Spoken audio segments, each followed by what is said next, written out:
welcome to the first episode of Discuss Stuff. I'm Keith. Hey. I'm a news editor and a music reviewer over at dyingscene.com. Joining me is Chris. He's a musician, label owner, show promoter, jack of all things ska. I'm sure you guys are all aware that the Dying Scene website has been down for a little while.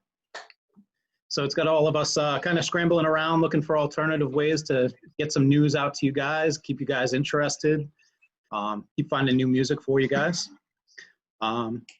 So without further interruption, let's get right into some topics today. The other thing that most people seem to be well aware of is that we're in the middle of a pandemic. And a lot of these big festivals like Punk Rock Bowling and Fest down in Florida, they've all been getting canceled or rescheduled. It's kind of opening up new ideas, and people are looking for new ways to get music out there. And one of the ones that we're both excited about is the Sweet Girls of Ska Festival. Yes, sir. Coming up July 25th and 26th. It's an international collaboration out of Peru, and it's featuring like a pretty stacked lineup. So truthfully, the only way I found out about it was Chris brought it to my attention. So Chris, how'd you find out about it? Well, one of the things I do aside from, being a musician and running, a fledgling label is that, I run a Spotify playlist called The Best Ska Bands You've Never Heard Of, which is more, focused on bringing to light some bands that just for whatever the reason never really got their day in the sun, and it's something I've been, learning is that there's a lot more activity in ska music outside the United States than a lot of people would be led to believe. And when I saw an ad for this, because I had a few friends playing it, this Sweet Girls of Ska Festival, I looked at the lineup and I was looking at it, I'm like, I only know about a third of the bands on this list. And I figured, well, maybe some of them are new. And no, a lot of them have been around for a long time and they're really good. And, I figured it'd make a good topic for conversation. Yeah. I've been, like you said, I've been just looking through the list and I'm like, oh, I've never heard of this band. And I click on it and I'm like, wow, this is amazing. Mm-hmm. Like one of the headliners is the Clockmakers from France. And, oh, sorry, Mr. It's all right. We'll go back to that. So one of the bands I'm excited about is the Clockmakers from France. I don't understand a word they're saying, but they can sing. Their rhythm is awesome. Like, I don't know. And over the past couple of years, I've really gotten into like a lot of Mexican ska. Again, I don't know what they're saying, but like it's phenomenal. It's just so good. Yeah, man. There's a lot of, crazy musicianship, and it's not, limited to stuff that we know in the U.S. or in Western Europe. There's a lot of, hopping activity in Southeast Asia, down in South America, Peru. Who would have known Peru? Right? I wouldn't have guessed Peru as like a hot spot for ska. Yep. And I mean, there have been festivals like all over Brazil and Mexico especially. There was a big one like Nonstop Ska that was stopping there the last couple of years. And they were bringing in big bands. Like they were bringing in like Bad Manners from the UK, Tokyo Ska Paradise Orchestra, Western Standard Time, which is like a 30-piece big band ska orchestra from Los Angeles. So, I mean, there was a lot of interest there. And I've known for years that there was a lot of, the turnout at the shows was really big and really killer. But it seems that this pandemic has sort of been, it's leveled a lot of playing fields because now the technology is out there that people can bring you the show from wherever they are. And everyone's kind of a captive audience, at least in the US anyway, because, we still can't seem to get a handle on coronavirus.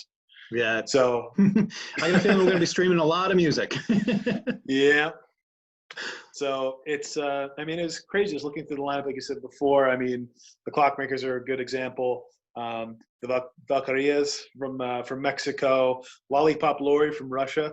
There's a few interesting ska bands from Russia who have been really, sort of just bubbling underneath the surface. You don't really hear a lot of, it's not considered a hot spot for ska as far as I know, but, I'm learning more and more, what the heck do I know? And I consider myself one of the more engaged individuals when it comes to ska music. Yeah. So they're doing their, it's weird because in the span of a month, they're doing their second digital festival. And it seems like the focus of the Sweet Girls of Ska Festival is that all the bands have female representation. If it's not, the majority of the band, it's at least, one or two members. And all these bands, for someone who's been playing in ska bands for, 22, 23 years, it's very much, at least where I am in New York, a male dominated affair oftentimes. What's this phrase Hub City stompers use? White noise from white boys, but it's, but yeah, there's so many awesome bands from outside the country, and it's seems like there's a lot more representation abroad than there is typically here in the United States, which is, a good thing, I think. Yeah, definitely. With that, have you thrown any of these bands up on your playlist?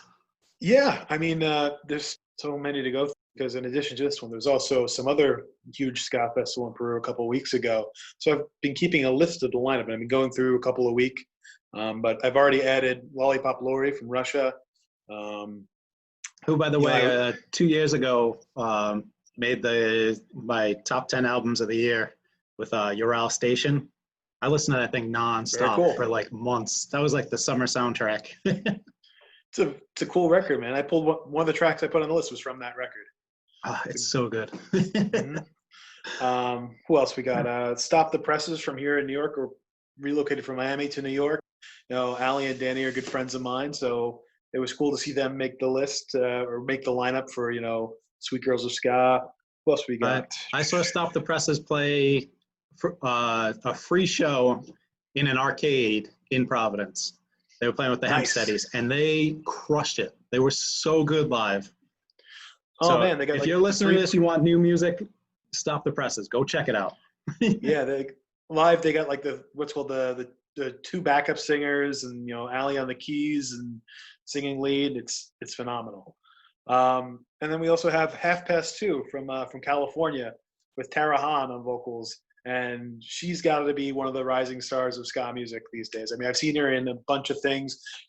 She was on a video with a bunch of, people from all over the country. I think Ska Tune Network, members of Catbite, and Bite Me Bambi, and they did a cover of a Dancehall Crasher song. I couldn't tell it wasn't the real thing. It was incredible. I'm gonna have to go hunt that down, because that just sounds amazing. Yeah. And it's great. I mean, hopefully they'll keep doing this, because it's really cool. I mean, I think you can watch the whole thing on Facebook Live. I don't know if they're doing YouTube or any other platforms right now, but check it out. Sweet Girls of Ska. Yep. And that, again, is July 25th and 26th. When we post this, I'll make sure there's a couple of links to the event page so everybody can find it. So with the streaming, are there any other shows you've been keeping your eye on? Well, there's a big one that was just announced recently. I know the Slackers have done a couple of stream-only concerts, which is really cool. It looks like they're bringing on board the Pie Tasters, Barstool Preachers, and Catbite for the next one. So that should be a real cool thing.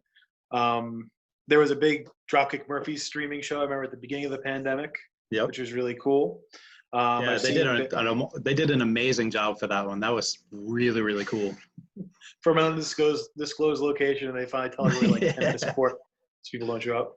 I saw bands like Tokyo Ska Apparatus Orchestra do one as well in Japan back in March. The Slackers, like I mentioned before, did one a little while ago. I mean, they've been really cool, because they've been doing, like, as individual members, they've been also doing their own streaming. Like, Vic has done a set of, like, all requests, or just interacting with the group chat, which has been really cool. Dave Hilliard's been doing, like, lunchtime saxophone playing, which has been really cool. Yeah, I've got a couple of those. Those have been awesome. Not in terms of performance, but just in terms of DJ events. I know that DJ Ryan Midnight has been doing his thing every couple of weeks. We have on Only Adam Records, we have our own DJ parties. He's been spinning for us for a couple of nights a month. Cooley Ranks has been doing the car sessions, which is really cool. Those are awesome. And, like, it's a nice holdover until we get back to doing the quarantine sessions for Supernova, which he was also running and doing interviews for and stuff. So, I'm really excited to see everyone sort of, adapting and changing. The one downside I'd say is that, sometimes, as widespread as this technology is, it's not always that easy to do a live performance in the same capacity as it would be, a broadcasted performance as it would be to do a live performance, like on a stage. It requires you to have a certain level of technical expertise. So it requires you to have the proper gear. And, there's just, unless you get, somebody really knows what they're doing, or you just have enough time to knuckle through it and trial and error, it can really, limit what you can do on your own.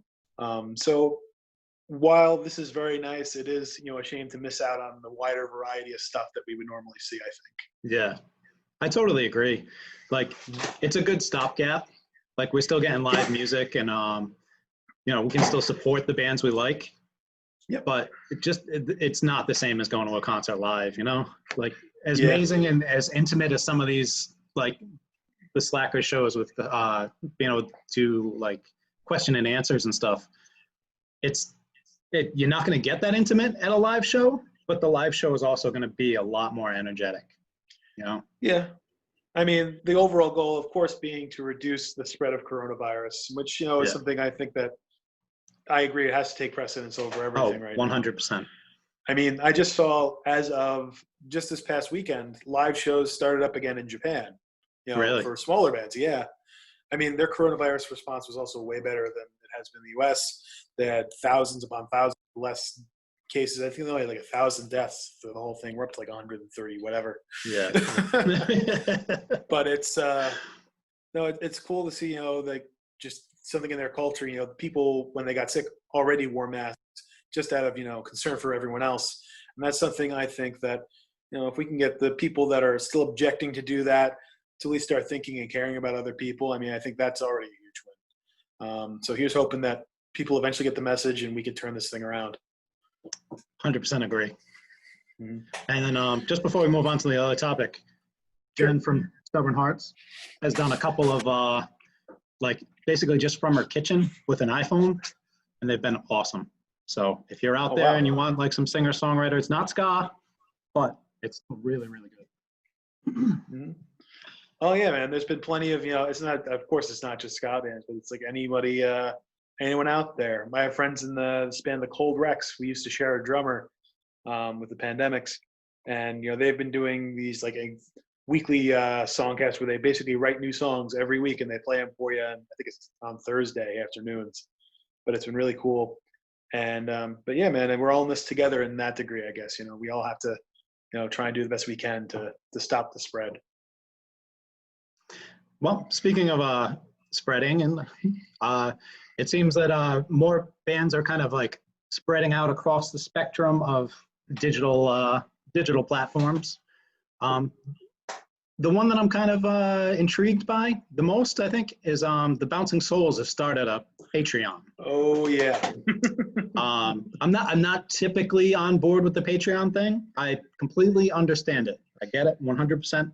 I just don't know if I'm into the fan club as much as I probably should be. Fan club's a good way to put it, I think. I mean, it seems like you used to think like the Aquabats used to have like an infamous one. The Aquadettes, they pay them a certain amount of money. They send you a little ID badge and some stickers and occasional updates in the band, and it's a cool form of engagement. I mean, some of the stuff on that Bouncing Souls Patreon though is wild. And I mean, I also get the idea of helping out artists and allowing them to be financially supported and do what they do.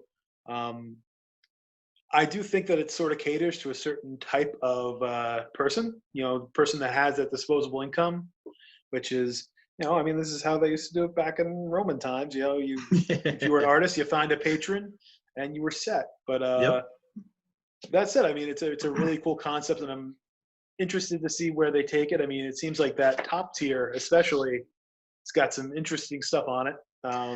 Right, the idea of hanging out backstage before shows, and like it really kind of brings you into the club, in that sense of like, like you said, like you have a patron. This is kind of it. Like they're gonna bring you right into the middle of the Bouncing Souls music. Yeah, I mean, you go from being just musicians to being content creators, as it were.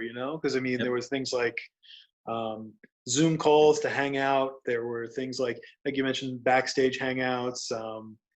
There was at the very top levels that they'll write you your own personal Bouncing Soul song and put it on a 7-inch, if you happen to hang in there for, to the tune of $99 for like 10 months straight or 9 months straight, which, if the Bouncing Souls are your favorite band and you just make your life to have your own Bouncing Souls 7-inch about you, hey, Yeah, go for it. Get on board. Like, here's your chance. I know a few Bouncing Souls fans that I think that would just, be like their crowning achievement, and that's great. I can say from, an artist side, it seems like a new way to engage, but I don't know if I have it in me to do that kind of level of stuff, because it takes away from, the primary focus of what you're doing, at least in terms of me. I can't speak for anyone else. Yeah. If you can sort of adjust it in a way that it fits right into your creative vision already, yeah, that's even better. But it seems like, a lot of people have Patreons these days, and I wish them all the best in the world. I don't know if I could justify doing that. I've got, a certain set of money I can spend a month on on fun stuff, and I don't know if I have enough to give, to give all my friends $5 a month. That might add up a little bit. I don't know. Yeah, right. But it's, just, it seems like, I worry about it being like just like the new model. Hey, if it's successful, that's great. But yeah, like I wish them all the success in the world. My only concern with like the monthly updates and everything is it puts a timeline on creativity. Yeah. Like I feel like most people, when they're trying to be creative, it's kind of like a spark or an influence, or you just notice something, you get it done. Like I've read and watched interviews, and people are talking about how like they wrote a song in 30 seconds about something that inspired them. I don't know if that happens when you're purposely trying to sit there and write, or you're purposely trying to do something with a set deadline, I think that, it depends. I mean, I think that whenever there's a big change like this, that you're going to have people that adapt to it very quickly and people that just for some reason can't make the jump. I might be one of those people that can't make the jump personally. But, people that are they typically tend to be younger. Today we live in an age where, we have Instagram influencers, basically driving product sales and driving whatever metrics you use to track what's called advertising, whether it be, clicks or whatever have you. Who's to say that that can't extend to punk rock or to ska music or to whatever? But it's definitely something that deviates from the current chain of things that's out there. And it'll be interesting to see, 5 years from now, if that's still a thing. I mean, there are people from all walks out there, from Ska Tune Network, who has a pretty successful Patreon platform, to podcasts that have them, to even people that sort of make political videos on YouTube that sort of fund their own thought projects to make their own videos and stuff. So I don't know, it's interesting to see. It's the first time I've ever seen it launched in a mainstream way, in terms of I wouldn't say punk rock, I guess is a good word for it. Yeah. Speaking of new music, Toots and the Maytals have a new album coming out. Yep. It's their first studio album in like 10 years. Is it the first one since True Love, where they had like all those guest artists and stuff? I think so. Yeah, that was like, I mean, I know it was essentially a best of album with guest stars, but it's still a phenomenal album. Yeah. But yeah, what's called Be Tough, set to come out at the end of August.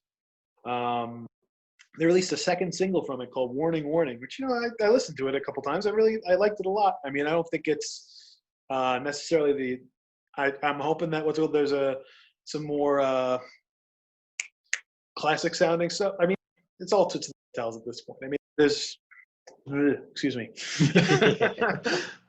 I liked it a lot, but it's weird seeing like Toots Hibbert is just, I've never seen another singer like him, like in live. Like, just to give an example, most singers, I got the microphone, it's bottle of hand sanitizer, like right here next to my face. But Toots has got it, like, I'm gonna stand up right here, down by his belt or his belly button. He's got it like down here.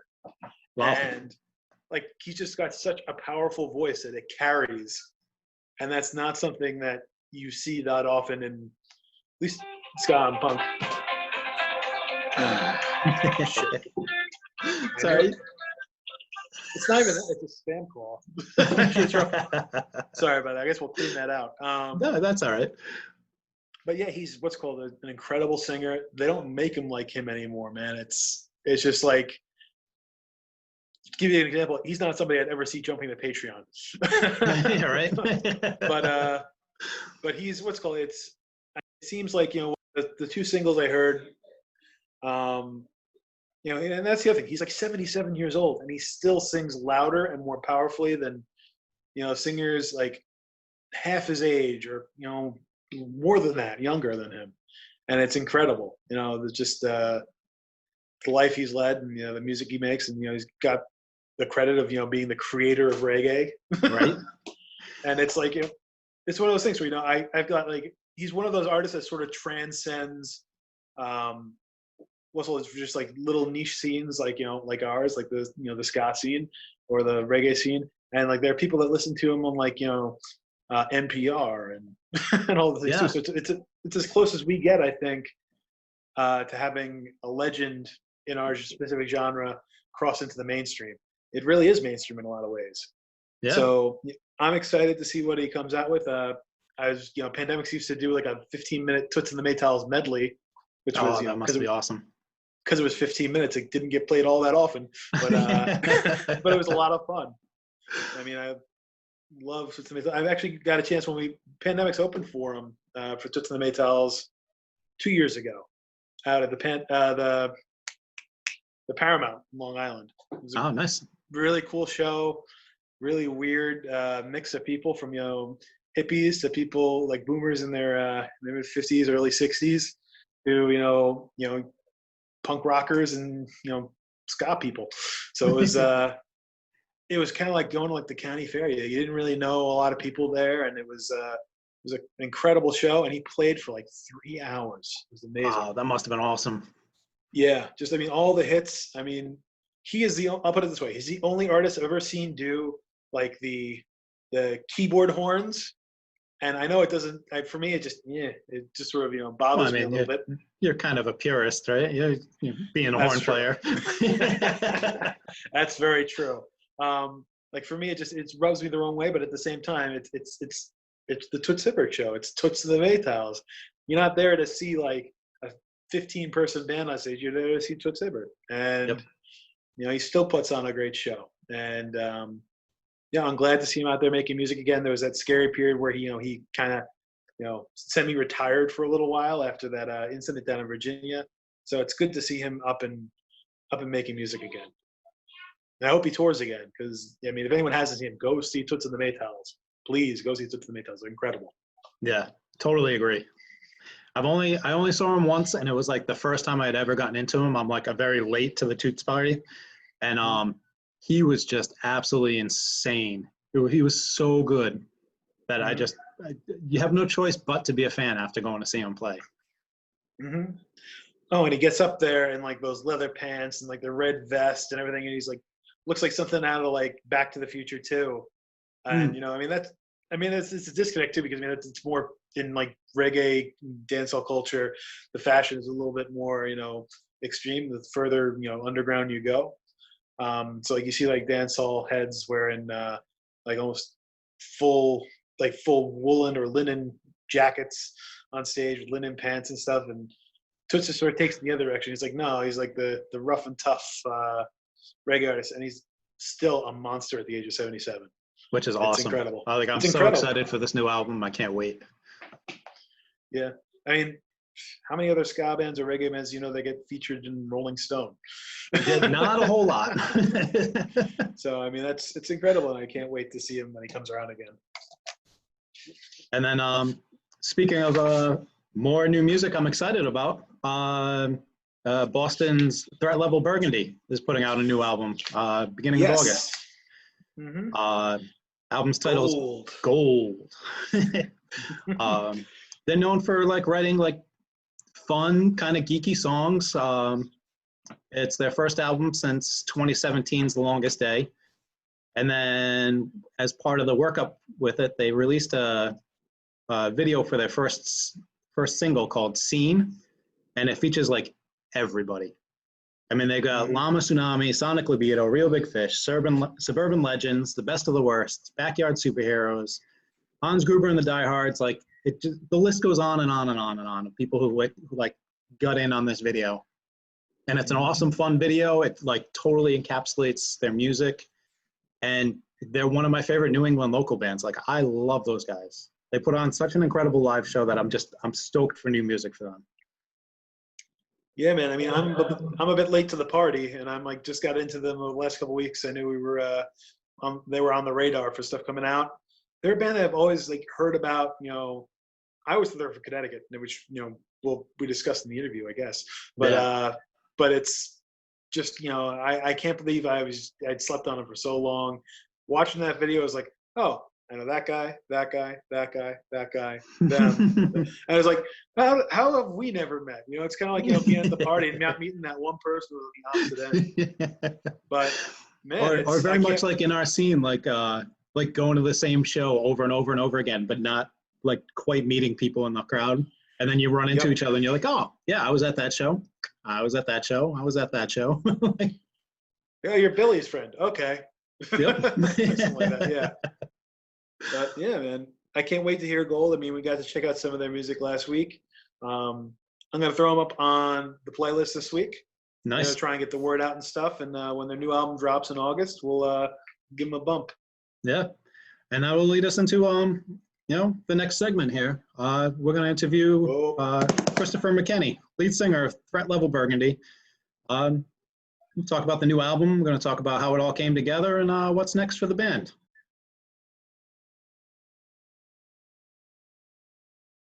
Years ago? We've rotated a few people, but the people we rotated in were also friends from high school.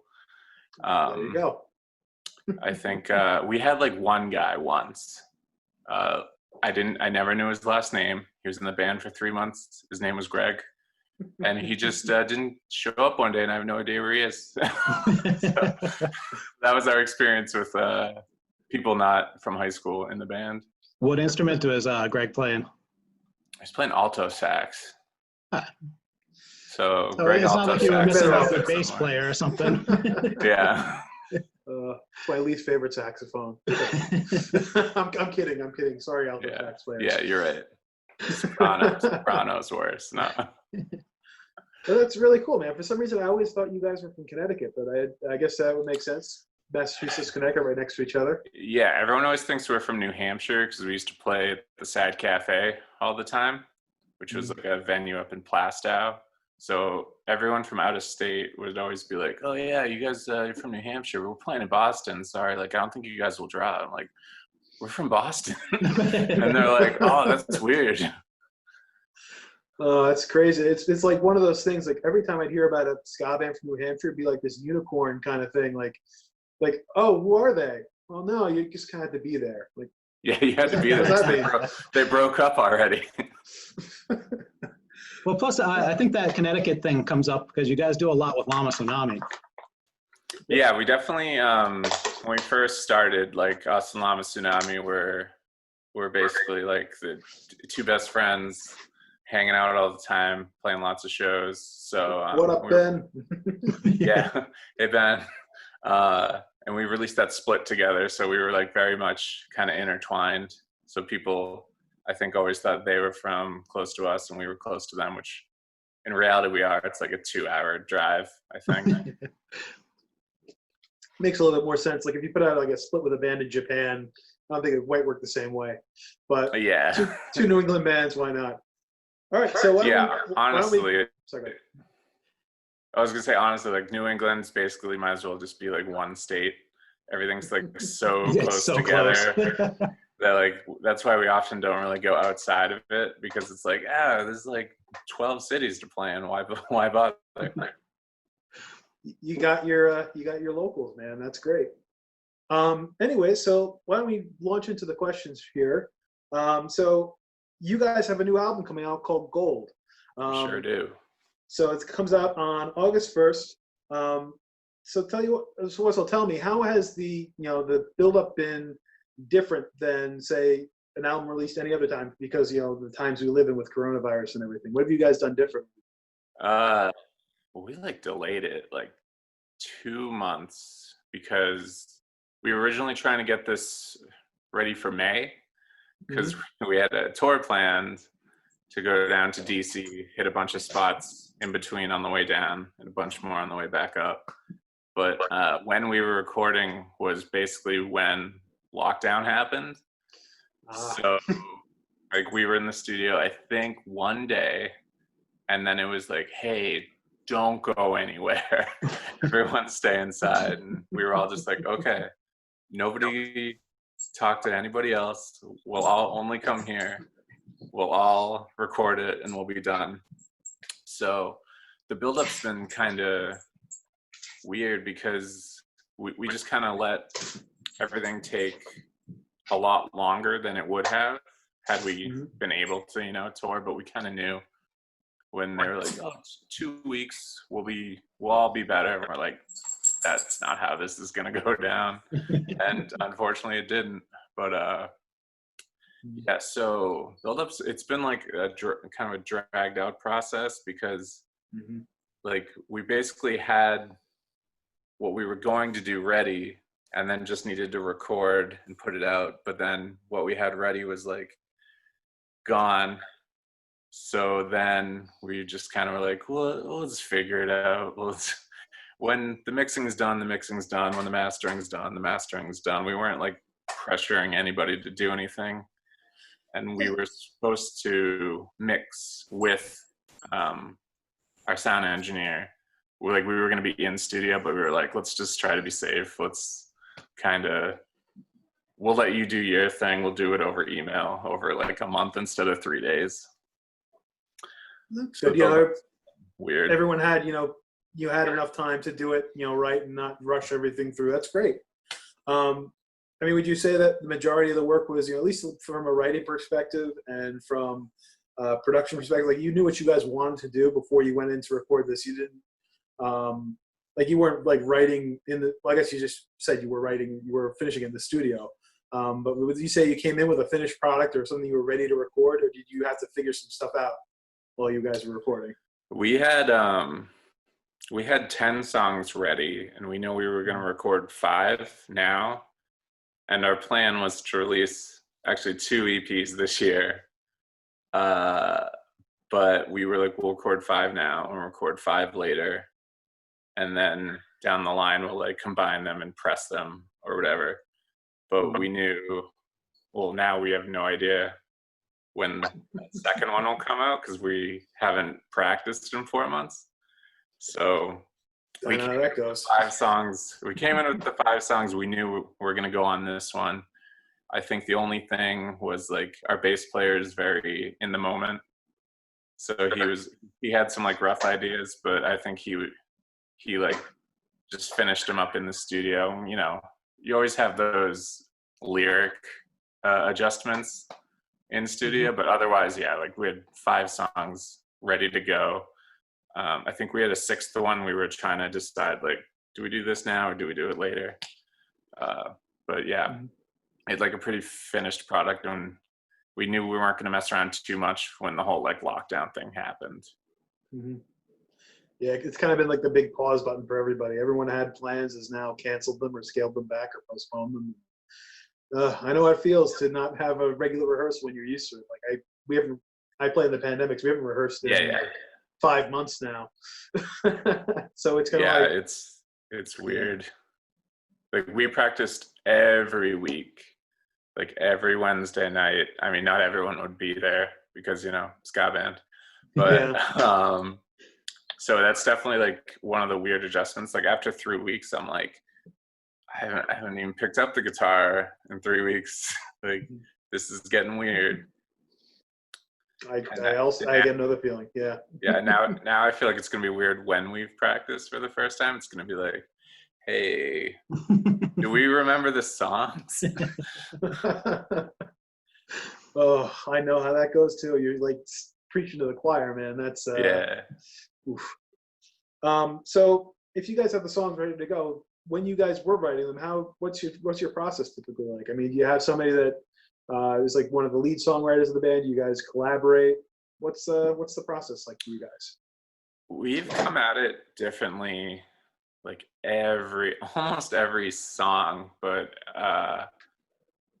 we've done like in every single way where it's like we'll start with, sometimes someone will come in with lyrics, but they won't like know what music they want. And sometimes somebody will come in with like a horn line, and we'll build off that. Or sometimes we'll just, like one of the songs on the upcoming album called Pow, we were trying to write one song and we're like, this isn't going well. And I was just like, okay, Pete, just play this. Pete, our drummer, was like, just play this fast.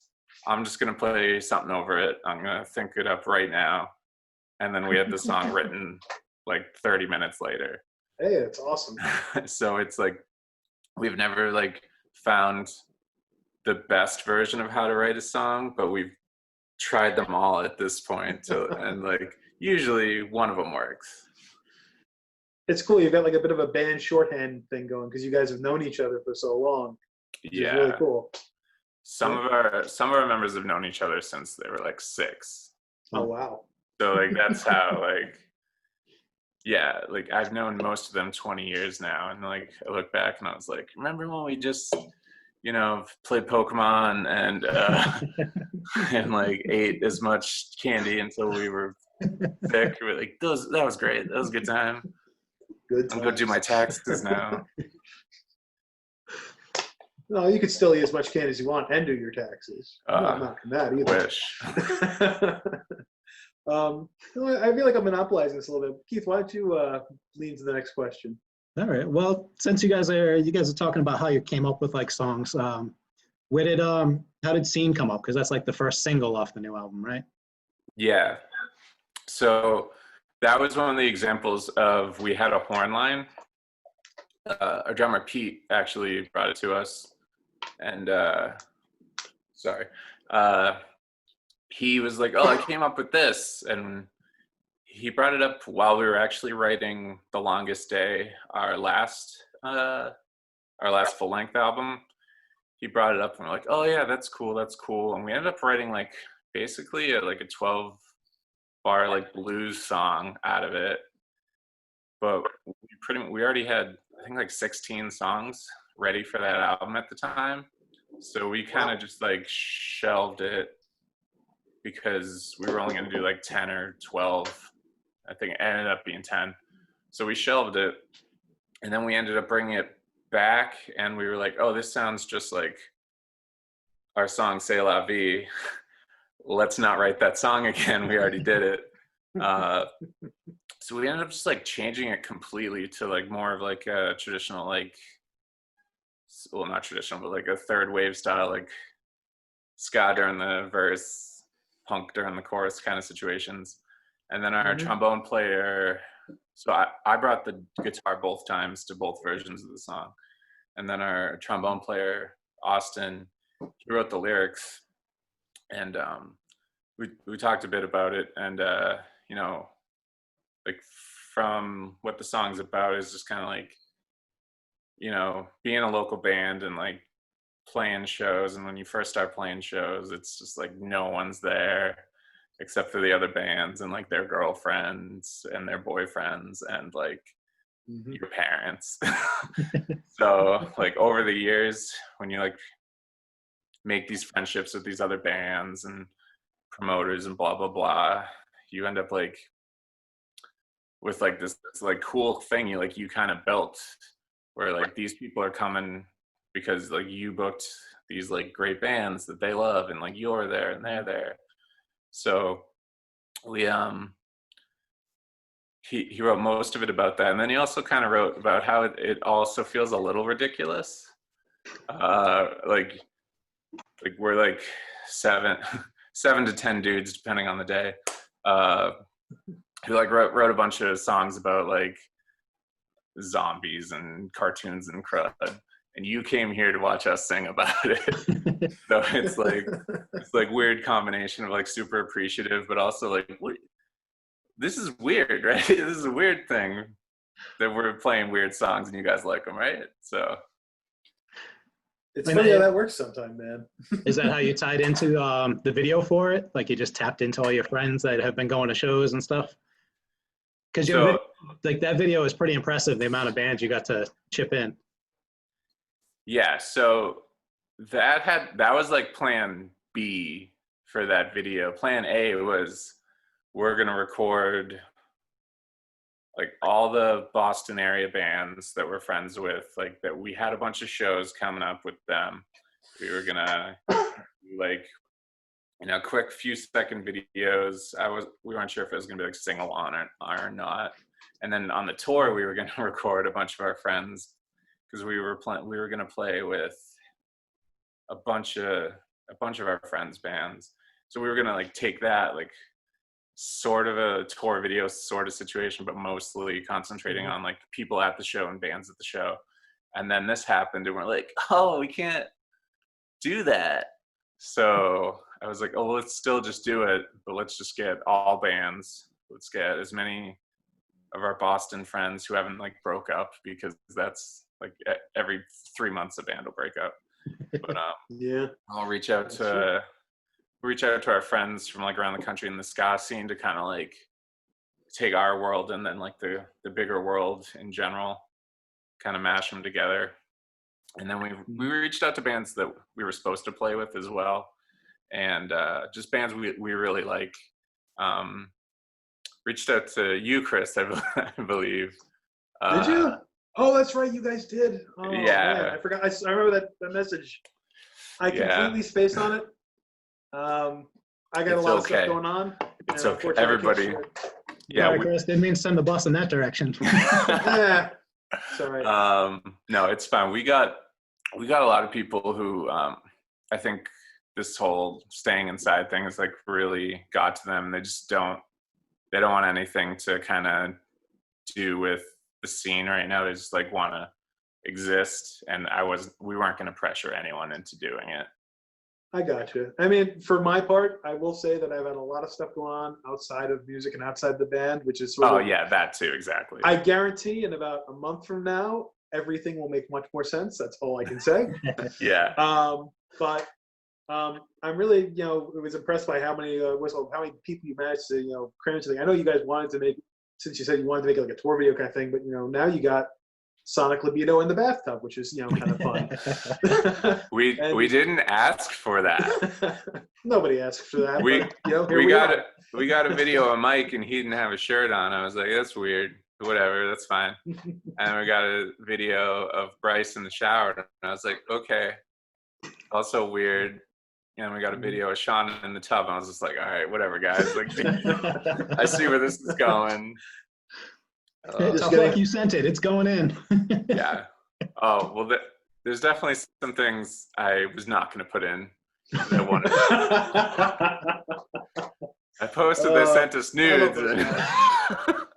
Yeah, they're a fun bunch. Like, it was like us, Llama Tsunami, and them. Like when we first started playing, and we were like the three amigos. And like at this point, we're pretty much the only bands that we started playing with that are still together. Like most of the other bands in the New England area, they just called it quits. At least ska bands, I mean.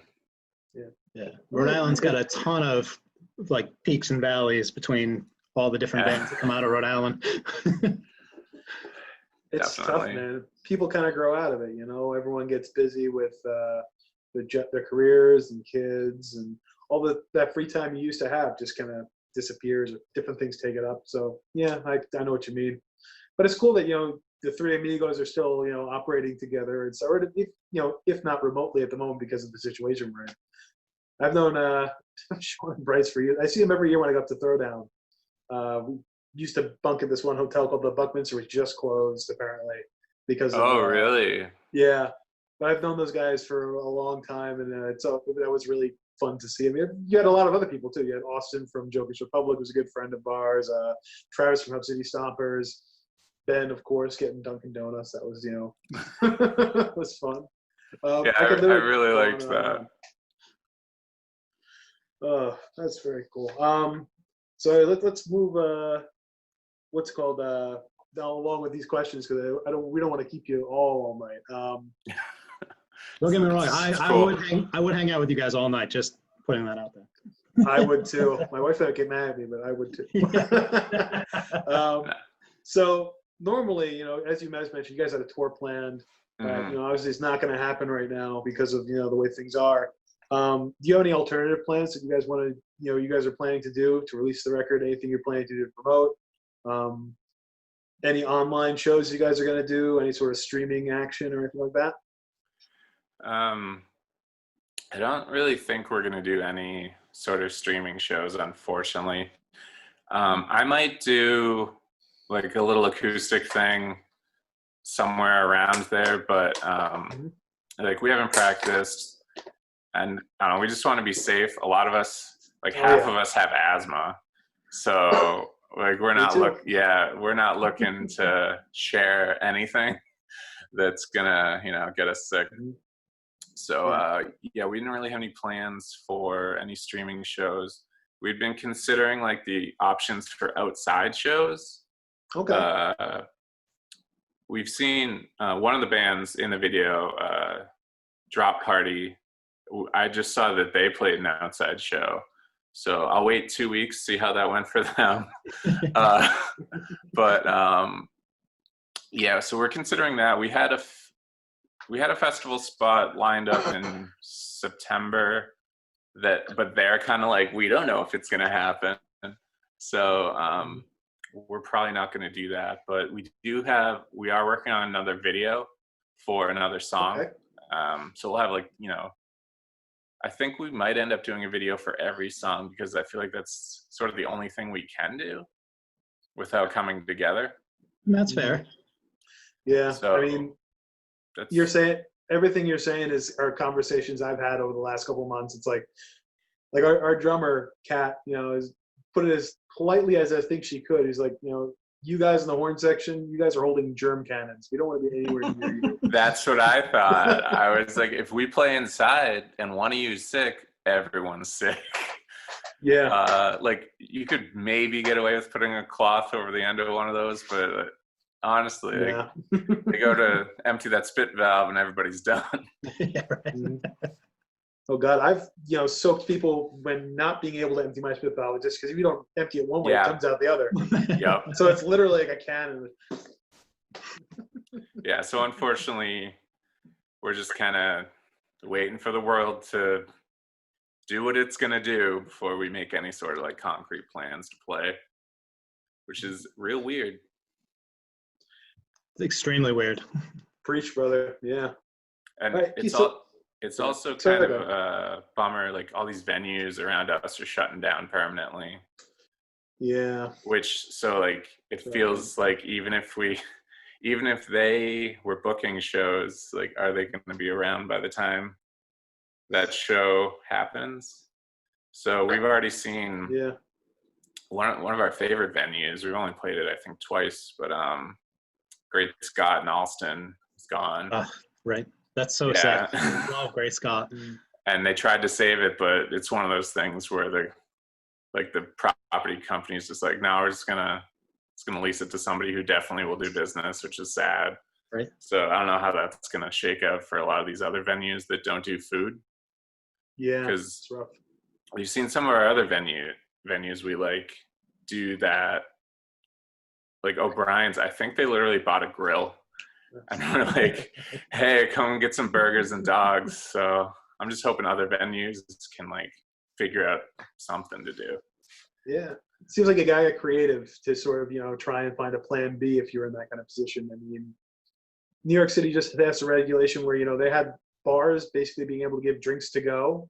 But of course that leads to, people getting really loose with their social distancing. So they just came down today and said, you can't do that anymore. No more alcohol service if you don't have food. So you see bars trying to figure out, can we buy one of these giant things of bags of chips and give away a bag of chips or something with our drinks?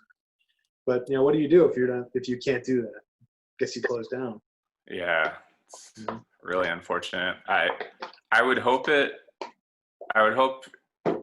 that maybe it would make the basement scene return a little bit, worst case snenario.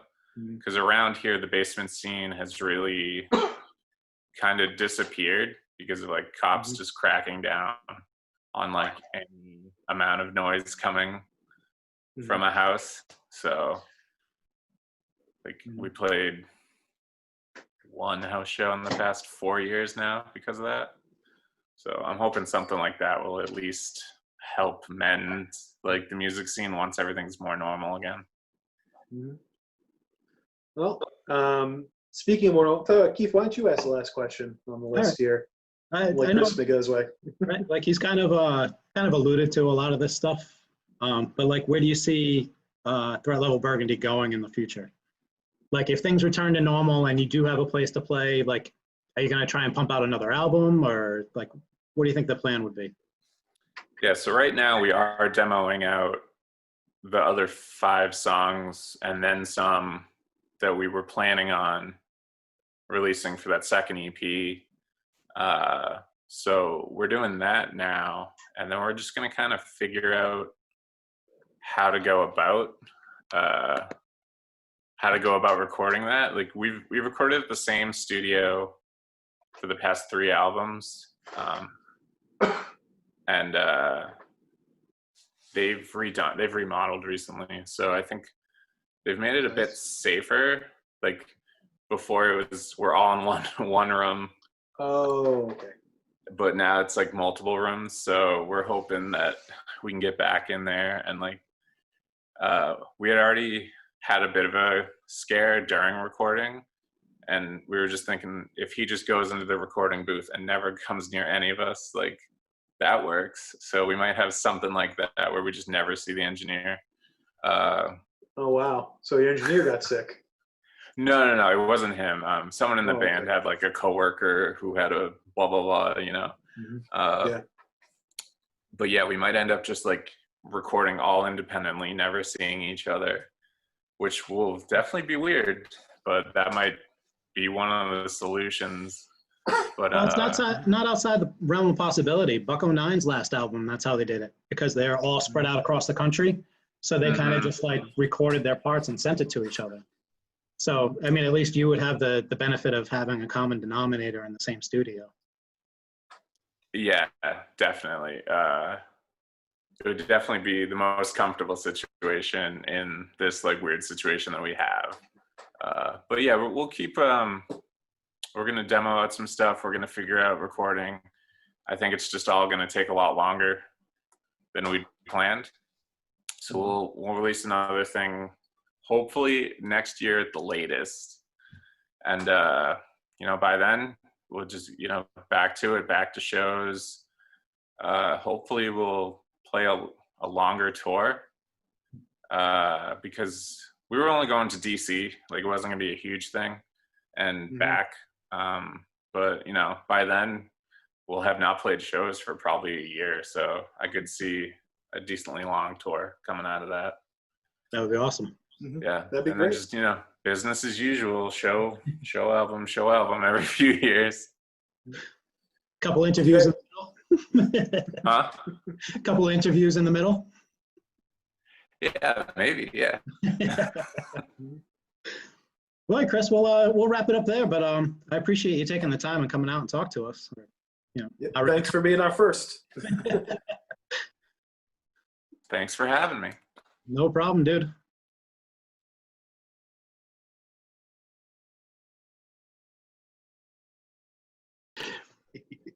So every month we're going to feature a little plug of the month, we're calling it.